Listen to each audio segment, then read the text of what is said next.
ക്രിസ്തുവേശുവിൽ എല്ലാ ശ്രോതാക്കൾക്കും സ്നേഹവന്ദനം. ഇന്നത്തെ നമ്മുടെ ധ്യാനത്തിനായി വിശുദ്ധ യോഹന്നാൻ എഴുതിയ സുവിശേഷം 4-ാം അധ്യായം 29-ാം വാക്യം വായിക്കുന്നു.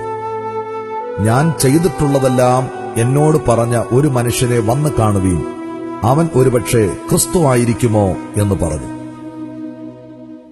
പ്രിയമുള്ളവരെ, ജീവിതയാത്രയിൽ അനേകർ യേശുവിനെ കണ്ടുമുട്ടാറുണ്ട്.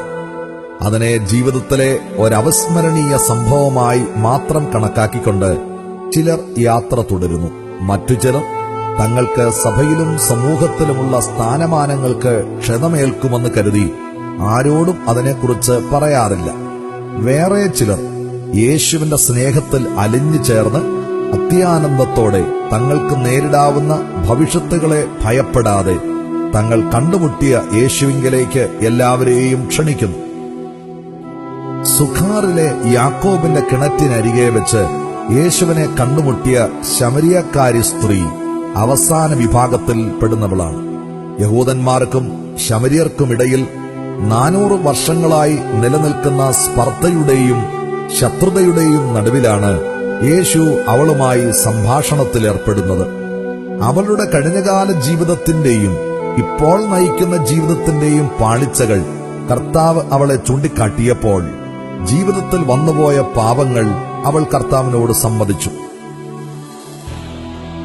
താൻ മശിഹയാണെന്ന് യേശു അവളോട് പറഞ്ഞുവെങ്കിലും തന്നെ കണ്ടുമുട്ടിയതിനെക്കുറിച്ച് മറ്റാരോടും പറയുവാൻ യേശു അവളോട് ആവശ്യപ്പെട്ടില്ല.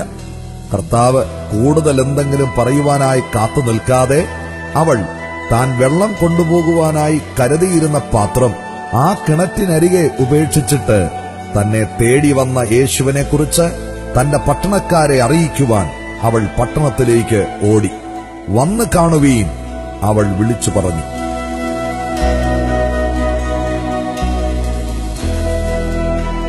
സഹോദരാ സഹോദരി, അനേക തടസ്സങ്ങളുണ്ടായിട്ടും ശമരിയക്കാരി സ്ത്രീയെ തേടിച്ചെന്ന കർത്താവ് ഈ സമയത്ത് നിന്റെ ചാരത്തുണ്ട്.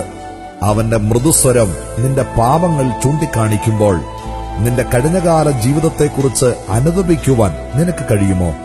ശമരിയക്കാരെത്തിയെപ്പോലെ നീ കണ്ടെത്തിയ യേശുവിനെക്കുറിച്ച് മറ്റുള്ളവരോട് പറയുവാൻ നിനക്ക് കഴിയുമോ?